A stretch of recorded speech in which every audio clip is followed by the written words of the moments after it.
tuntutan maksimal Mario.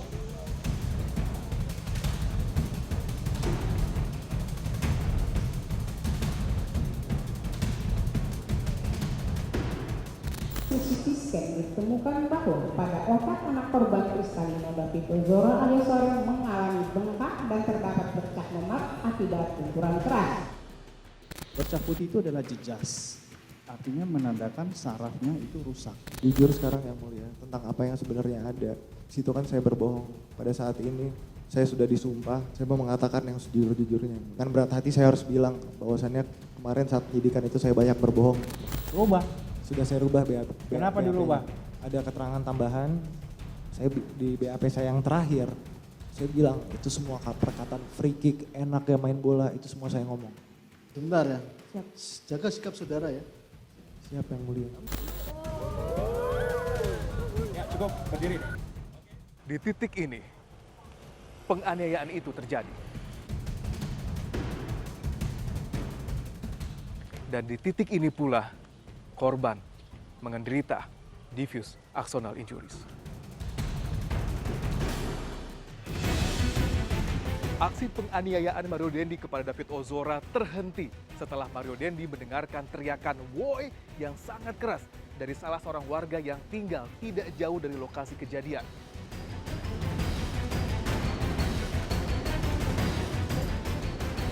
Ikuti penelusuran saya, merangkai sejumlah fakta dalam kasus Mario Dendi dan David Ozora.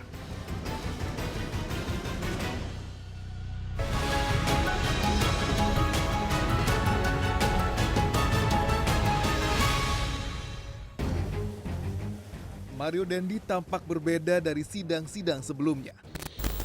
Dulu, ia kerap memakai batik lengan panjang perlente, meski sempat ditegur hakim terkait busananya ini. Kini, kemeja putih dengan masker hitam sederhana menjadi outfit yang dipilih kala mendengar tuntutan hukuman oleh tim JPU. Pandangan nanarnya lurus ke meja hakim yang terhormat. Menyatakan terdakwa Mario Dandi Satrio alias Dandi telah terbukti secara sah dan menyatakan bersalah. Hukuman 12 tahun penjara dan membayar restitusi dengan nominal yang besar 120 miliar rupiah menjadi ganjaran yang disampaikan jaksa penuntut umum gara-gara aksi arogannya menganiaya David Ozora Februari lalu. Mampu membayar diganti dengan pidana penjara selama 7 tahun. Selama beberapa bulan, banyak fakta yang terekam di PN Jakarta Selatan. Saya coba menyegarkan kembali beberapa di antaranya, kalau saja ada yang terlewat. Dali, Bu. Oke. Bukan dali itu. Apa? Itu tujuannya Agnes sendiri. Saya punya tujuan saya sendiri. Yang masih terngiang diingatan ketika hakim sangat gemas mendengar dan melihat tingkah Mario ketika menjawab pertanyaan jaksa. Hakim pun langsung menegur dengan keras. Sebentar ya. Jaga sikap saudara ya. Siapa yang mulia? Kalaulah saudara pakai mau jualin, no? Tapi kenapa saudara pakai nomor yang berbeda, bahkan mulai dari Desember? Hakim juga sempat habis kesabaran ketika mendengar jawaban Mario yang berbelit-belit ketika dicecar pertanyaan terkait mobil mewah Rubicon yang bisa ganti-ganti plat nomor. Terserah saudara ya. Kamu mau menembak dia? Di sidang awal Agustus, Mario dengan santai mengatakan akan menembak David. Kesaksian ini terlontar ketika jaksa bertanya tentang chattingan Mario dengan David. Ya udah rank paling lu gua tembak. Dia bilang katanya di telepon, David katanya kalau bohong diancam ditembak sama Mario. Diancam mau ditembak. Terus Isu tembak-menembak ini ternyata juga didengar oleh mantan pacar Mario, Amanda. Amanda datang dengan kursi roda karena kondisinya tengah sakit. Namun di tengah-tengah sidang, kala tim jaksa dan kuasa hukum sedang menghadap hakim, Amanda tiba-tiba drop dan pingsan.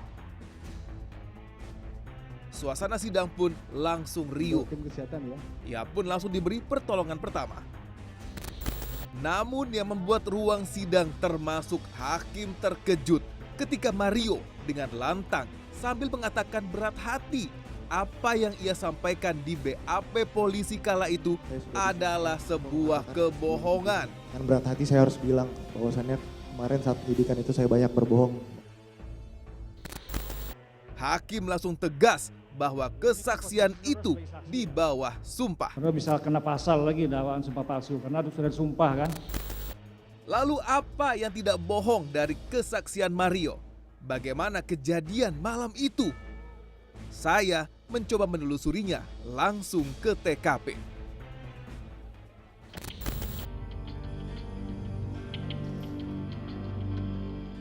Ini pertama kalinya saya menginjakan kaki di lokasi penganiayaan terhadap Kristalino David Ozora di wilayah Pesanggerahan, Jakarta Selatan. Kompleks Green Permata Pesanggerahan ini cukup ketat menyeleksi awak media yang datang.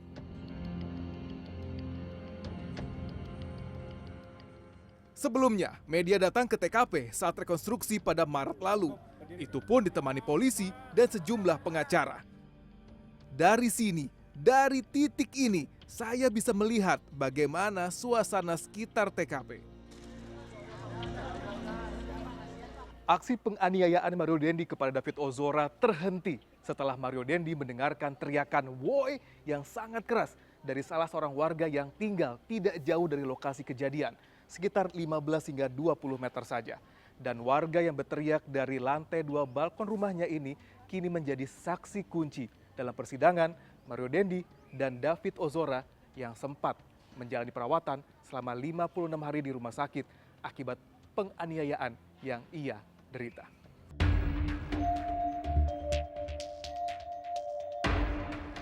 Karena masih tahapan persidangan, keluarga yang menjadi saksi kunci kasus penganiayaan pada 20 Februari ini tidak bisa saya temui di kediaman mereka. Ibu Natalia dan keluarganya ternyata bersedia saya temui di PN Jakarta Selatan. Saya pun ikut serta memantau jalannya sidang kali ini. Kelihatan jelas yang mulia. Terus siapa lagi yang sudah lihat? Dua itu aja, satu berdiri tegap. Posisi satu berdiri di aspal, kemudian satu yang berdiri itu jauh nggak mereka itu? Dekat enggak yang mulia. Enggak. Dekat. Jadi gini sama di sini nih. Oh, Dekat gitu ya? yang mulia, iya. Dan Terus? saya refleks langsung, itu saya dengan segenap kuat tenaga, saya langsung teriak, "Oi!" gitu.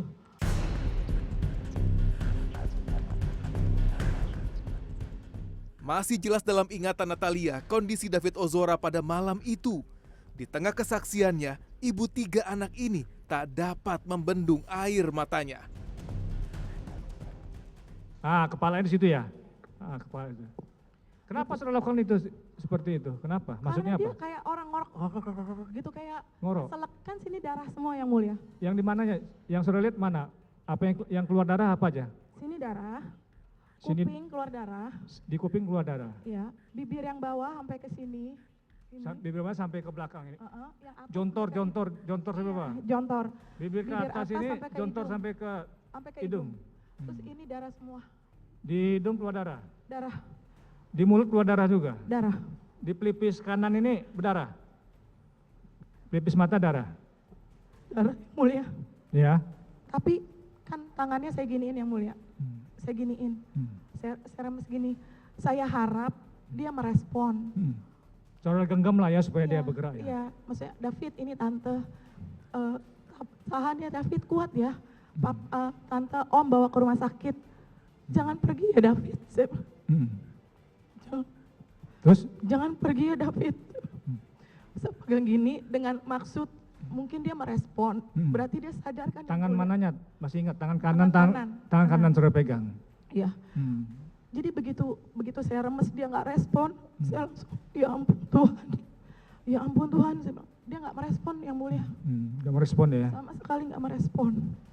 Terus saya pegang ininya, masih ada degup jantung, terus kakinya tuh tremor gini yang mulia, Kakinya bergetar gitu?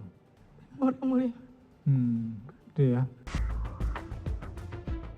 Di persidangan, Natalia ditemani suaminya, Rudi, yang juga menjadi saksi kunci. Di ruang sidang, Rudi menjelaskan saat-saat ia melihat sosok Mario Dendi yang kini duduk di kursi pesakitan. Jadi gini Yang Mulia, kenapa saya shock itu, saya sebagai laki-laki, saya mau ambil keputusan di situ antara hajar si pelaku atau hukum pilihannya. Jadi karena mungkin umur saya 50 Yang Mulia ya, jadi saya berpikir kita ambil posisi harus negara ini negara hukum. Saya nggak tegang lihat David posisinya dua arah semua muka gitu. Darah. Jadi saya sedih. Saya tidak bilang itu sosoknya siapa, saya nggak peduli. Intinya dia memperlakukan badan lebih kecil gitu. Saya ngeliatnya juga gitu. Jadi akhirnya dibentak sama istri saya, dipanggil sama satpam saya, suruh saya ambil mobil. Begitu saya ambil mobil, itu situasi saya juga akhirnya nggak begitu banyak hafal. Saya yang perhatikan hanya pelaku ini. Jadi pelaku ini sempat ke mobil, buka pintu, yang membuat akhirnya saya harusnya jalan, saya belum jalan mobilnya. Jadi saya ngelihat, saya khawatir pelaku ini ngambil sesuatu di mobil. Tidak hanya Rudi yang terpancing emosinya, Natalia pun sempat naik pitam ketika melihat pola Mario, Shane, dan AG di Polsek Pesanggerahan ketika membuat laporan BAP. Di mata Natalia, ketiganya tidak memiliki empati terhadap korban David Ozora. Terus saudara juga melihat pada saat mereka main gitar di kantor polisi. Lihat yang mulia, itu yang bikin saya emosi sekali. Kenapa? Karena saya tahu kondisi David saat itu masih koma. Dan saya yakin mereka tahu David di rumah sakit. Tapi mereka masih bisa-bisanya main gitaran, senyum, gandengan, kayak nggak seperti terjadi apa-apa. Itu saya kecewa sekali. Pasca sidang, saya mendapat kesempatan untuk bertanya langsung kepada Rudi dan Natalia yang tentu saja mereka terus didampingi pengacara. Dia tidak menolong, tidak ada muka penyesalan atau muka maaf tante, saya emosi atau maaf tante, saya hilaf. Pada malam itu? Pada malam itu tidak ada seperti itu. Jadi saya pikir, kok ini orang apa ya? Kayak nggak punya rasa kemanusiaan gitu. Pak Rudi pada itu adalah orang Anda yang mengantarkan David menuju ke rumah sakit dengan mobil Anda. Ada bantuan dari Shane dan juga Mario ataupun dengan AG untuk membawa David ke atas mobil paling tidak. Saya tidak memartikan hal-hal itu gitu. Waktu rekonstruksi baru saya melihat ada Shane yang ikut bantu. Hari ini saya tahu Shane ya, waktu saat itu saya nggak tahu. Padahal hati kecil saya yang ada adalah mata balas mata. Kalau dia nggak kayak gitu ya saya terusin. Masih terusin. Niat saudara untuk apa itu? Untuk supaya mati dia atau bagaimana? Karena di situ saya emosi, saya nggak lihat dia tuh kondisinya tuh gimana gitu. Karena dia tidak ada perlawanan, dia tidak ada ampun dan gitu. Dia cuma diam doang. Saya nggak ada rasa kasihan sama dia di saat itu.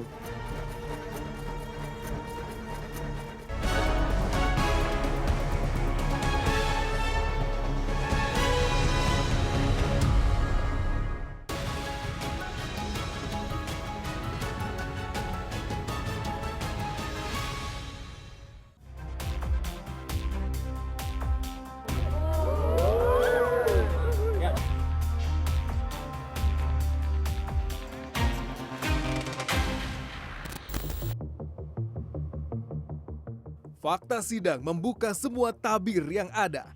Ada sejumlah fakta unik yang terlontar di dalam sidang. Salah satunya saat David Ozora diminta untuk push up dan sikap tobat. Kemudian diazab hingga berdarah-darah. Hakim sempat naik pitam dan bersuara lantang menyuruh Mario untuk diam.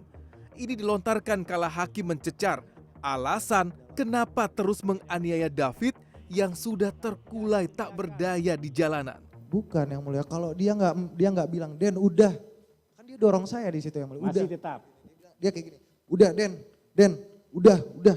Ya kalau dia nggak kayak gitu ya saya terusin. Masih terusin. Niat saudara untuk apa itu? Untuk supaya mati dia atau bagaimana?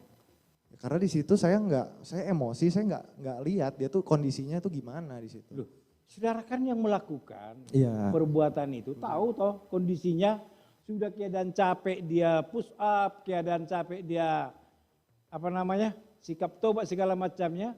Pada saat itu saya nggak. Saudara diam dulu. Yep, siap. Saudara tendang lagi, udah keadaan terkapar begitu, masih saudara tetap mau pingin untuk memukulinya. Karena saudara masih emosi. Iya yang mulia. Iya, betul. Baru dilerai sama si saudara Sen gitu. Iya yang mulia. Terus niat saudara apa? Terus niatmu apa sebenarnya? Niat saya supaya mati gitu. Bukan yang mulia, kan saya tadi belum jelasin. Keadaan sudah tidak berdaya lagi, tapi saudara masih pingin mau mukuli lagi. Di saat itu, saat saya sedang menganiaya, saya tidak memperhatikan yang mulia kondisinya seperti apa. Saya cuma tahu dia sudah di bawah. Karena dia tidak ada perlawanan, dia tidak ada ampun dan gitu. Dia cuma diam doang. Saya nggak ada rasa kasihan sama dia di saat itu. Free kick dan bergaya ala Ronaldo ketika menendang dan menginjak kepala serta leher David menjadi satu dari banyak yang coba diperjelas di persidangan. Alasan disampaikan Mario ini beberapa kali dikonfirmasi oleh hakim. Saya dan Anda pasti bertanya-tanya, apakah benar aksi penganiayaan ini ibarat bermain bola bagi mereka? Di sini ada percakapan yang disampaikan oleh saudara Sen. Den, enak banget main bola ya. Lalu saudara jawab, enak main bola. Terus Sen lagi, free kick. Saudara, sini bos, free kick, gini bos. Kemudian lalu saudara mengambil posisi dan jarak dari sebelah kiri saudara David dan berlari lalu menendang kepala saudara David dengan kaki sebelah kanan, dan setelah menendang saya melakukan selebrasi seperti CR7. Ini bagaimana nih? Itu sempat 2 kali yang mulia, tentang BAP tambahan, tentang yang free kick itu. Itu 2 kali. Yang pertama, saya bilang itu merupakan suatu percakapan. Namun yang kedua yang tadi saya bilang, BAP tambahan itu, yang kedua kali yang bahas tentang free kick, saya bilang itu semua saya ngomong karena saya diperlihatkan videonya dan saya mendengar, saya kan yang ngomong itu, saya dengar tuh suaranya, saya nggak kenal suara saya sendiri yang mulia. Saya udah diputarkan videonya dan itu saya yang bilang. Terus maksud saudara apa menghapus suara itu? Suara video-video yang banyak itu. Saya mikirnya ya saya nggak mau ninggalin jejak gitu. Sehingga kalau saudara memberi keterangan apapun tidak ketahuan begitu? Iya. Orang ngarang itu kan susah saudara. Saudara pikir orang ngarang itu gampang. Aksi inilah yang akhirnya membuat David koma dan terancam lumpuh. Dokter Tatang yang menangani David menceritakan secara gamblang apa yang terjadi kepada korban di persidangan, termasuk kondisi kesehatan David yang terkena diffuse axonal injury. Nah, jadi hasil MRI-nya itu menunjukkan ada bercak di putih di daerah otaknya, di daerah otak besar 1 dan di daerah corpus callosum. Corpus callosum itu adalah jembatan yang menghubungkan antara otak kanan dan otak kiri. Ini juga yang nanti akan menjelaskan kenapa anak ini tidak bisa 100%. Yang bercak putih itu di jembatan yang menghubungkan antara otak kanan dan otak kiri. kiri. Makanya MRI mengkonfirm diagnosisnya diffuse axonal injury grade 2. Ditendang, dianiaya, direkam, dan di-share ke teman-teman. Inilah yang dilakukan Mario Dendi. Bukan di TKP, bukan pula di mobil mewah Rubiconnya, melainkan di kantor polisi. Selama dari awal saya turun dari mobil, sampai setelah kejadian itu HP-nya dipegang oleh terdakwa. Dan hasilnya akhirnya yang saudara share tadi ke 3 teman saudara. Hasilnya itu banyak. Videonya. Cuman yang saya kirim itu 3. Apa maksudnya saudara berikan pada teman saudara? Saya di situ ya saya kirim aja gitu. Iya, saudara kirim itu maksudnya untuk apa? Ya, saya kesel sama David di situ. Iya, saudara kesel sama David, lalu kenapa itu jadi videonya kamu kirimkan sama kawan-kawan saudara? Ya karena saya kesel, saya bilang saya pukulin gitu tadi. Saya tendangin. Saya bilang kayak gitu. Saudara kirim juga saudara berikan narasi? Di telepon yang mulia. Di covernya, apa tulisannya? Bukan tulisan, itu di telepon. Di telepon, apa? Saya bilang, ini apa, tadi habis gue pukulin nih. Gue sekarang mau ditahan sama polisi gitu.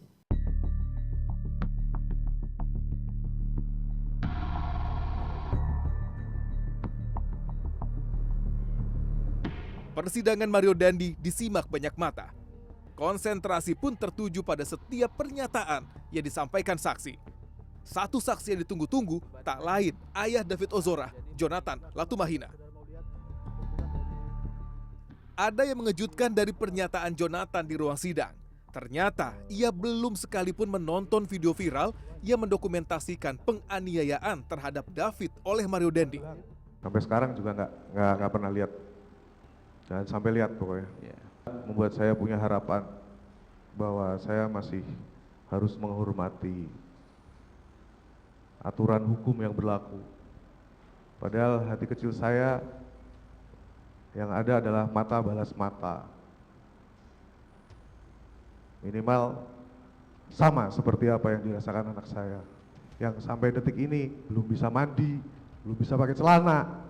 Ya lal waton, ya lal waton, ya lal waton, bubul waton. Jonathan kerap membagikan perkembangan kesehatan David di akun media sosialnya. Namun di tengah upayanya menyembuhkan David akibat cedera berbahaya diffuse axonal injury yang menyebabkan kerusakan otak, Bang Jo, demikian ia biasa disapa, menyimpan banyak pertanyaan besar di kasus penganiayaan anaknya. Keanehan pertama yang disampaikan terkait situasi di rumah sakit. Jo melihat ada kejanggalan, seperti kerabat Mario Dendi yang mencoba memindahkan David ke rumah sakit lain hingga asuransi yang tak kunjung bisa dipakai. Tadi tanya ini siapa? Ya. Kan siapa kan masih. Ya. Terus ada jawabnya, tepatnya dari pelaku. Oh, saya mewakili keluarga dari pelaku. Siapanya? Omnya, kakaknya, ibunya, atau siapa? Enggak, saya disuruh untuk kesini. Disuruh untuk kesini. Ya. Disuruh untuk apa? Sudah tanya kan? Itu tadi, nanti pindah aja ke rumah sakit yang lebih baik. Apa? Kemudian saya marah. Apa hak Anda nyuruh-nyuruh saya memindah ke rumah sakit yang lebih baik? Ini anak saya kok. Saudara tanya kepada admin ya. Admin. Ini yang ditolak itu maksudnya itu apa? Ya, alasannya apa? Ini yang ditolak itu diberikan ada satu berkas kepada saudara. Iya, ada. Baik. Ada. Saudara baca? Baca. Apa yang tertulis di situ? Ditolak karena yang memulai perkelahian adalah David. Terus apa sikap saudara? Saya tanya, siapa yang nulis? Siapa yang nulis ini? Bukan dari kita, Pak. Iya, siapa? Dari Polsek, Pak. Jatuhkan pidana penjara oleh untuk kepada terdakwa Mario Dandi Satrioles Dandi dengan pidana penjara 12 tahun. Sehingga saya rasa 7 tahun itu pasti sudah berdasarkan pertimbangan dan apabila tidak dibayar totalnya masih 19 tahun.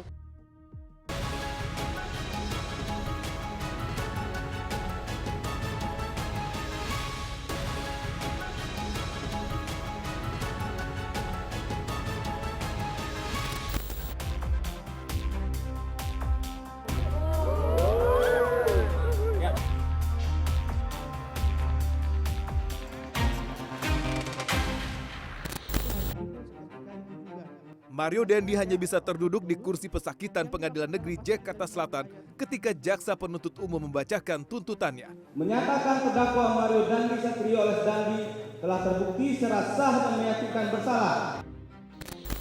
Hukuman pidana 12 tahun dan membayar restitusi 120 miliar. Tuntutan ini dibacakan selama 3 jam. Jatuhkan pidana penjara oleh untuk kepada terdakwa Mario Dandi Satrioles Dandi dengan pidana penjara selama 12 tahun. Jaksa menyebut sepanjang persidangan tidak ditemukan hal-hal yang membebaskan Mario dari tuntutan. Hal yang meringankan. Juga tidak ada kata maaf dan upaya membenarkan apa yang dilakukan Mario. Jaksa menilai seharusnya tidak ada satupun hal yang mampu meringankan bagi pemuda 21 tahun ini. Tidak terdapat adanya hal-hal yang dapat membebaskan terdakwa dari pertanggungjawaban pidana, dapat fakta-fakta kesalahan terdakwa. Adapun hal yang memberatkan adalah tindak kekerasan yang dilakukan Mario dinilai tidak manusiawi, sadis, serta membuat korban menderita luka parah, kerusakan otak dan amnesia. Perbuatan terdakwa telah merusak masa depan anak korban Kristalino David Ozora. Mario kerap memutarbalikkan fakta selama memberikan keterangan dalam sidang. Merangkai cerita bohong pada saat proses penyidikan. Sementara itu, kuasa hukum David Ozora, Melissa Anggreni mengaku puas dengan tuntutan 12 tahun penjara dan denda 120 miliar ini. Harapan keluarga, hakim bisa menjatuhkan hukuman yang sama. Dan bila pihak Mario Dendi tidak bisa membayar restitusi 120 miliar, maka diganti hukuman penjara 7 tahun. Sehingga saya rasa 7 tahun itu pasti sudah berdasarkan pertimbangan dan apabila tidak dibayar totalnya masih 19 tahun terhadap si terdakwa. Tidak sampai di sini, Jonathan, ayah David juga terus melancarkan sejumlah jurus agar Mario mendapat sanksi yang setimpal dan maksimal. Bang Jo bahkan mengirim surat terbuka ke Kejagung agar hak Mario dicabut, seperti hak mendapat remisi, hak pembebasan bersyarat, hingga hak asimilasi. Karena mereka sudah berhitung dalam seluruh putusan nanti itu kan sudah banyak pengurangan, ada remisi, ada PB, ada asimilasi, dan itu cukup besar. Kalau dihukum lah anggaplah 12 tahun dikurangin semua itu ya paling dijalani berapa. Tidak hanya berusaha memberikan sanksi paling maksimal, David Ozora pun kini dalam perlindungan LPSK. Saya sempat bertemu dengan Wakil Ketua LPSK Susila Nintias di Pengadilan Negeri Jakarta Selatan di sela-sela sidang Mario Dendi. Menurut Ibu Susi, LPSK memperhitungkan dan mewaspadai segala potensi bahaya yang bisa mengancam keselamatan David dan keluarganya. Ya, makanya potensi ancaman itu tetap kami perhitungkan. Jadi kami memang tetap waspada sehingga memantau memang keselamatan David dan keluarganya. Termasuk Pak Jo kan kami juga damping ketika bersaksi. Bahkan keluarga Ibu Natalia dan Pak Rudi yang menjadi saksi kunci juga mendapat perlindungan yang sama. Menurut Pak Rudi, ada sejumlah hal yang membuat dirinya meminta bantuan perlindungan dalam kasus yang berkaitan dengan Mario Dendi dan keluarganya. Saya ngeliat dari psikisnya istri saya, Renjiro, dan kalau SOP dari dari LPSK ada psikolog, tidak hanya penjagaan secara fisik, jadi banyak lah. Tidak hanya dalam bentuk pengawasan, LPSK juga membantu David dan Jonathan untuk mendapatkan haknya.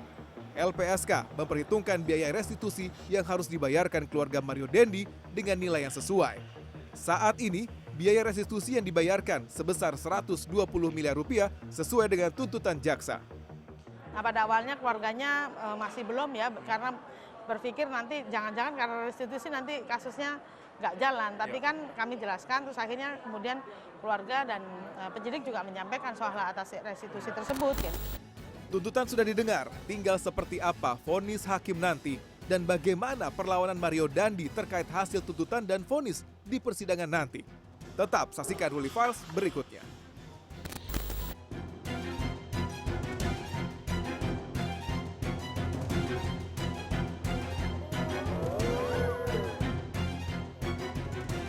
Bukan keinginan yang mulia, saya masih dalam emosi saat pada saat itu saya nggak. Saudara diam dulu.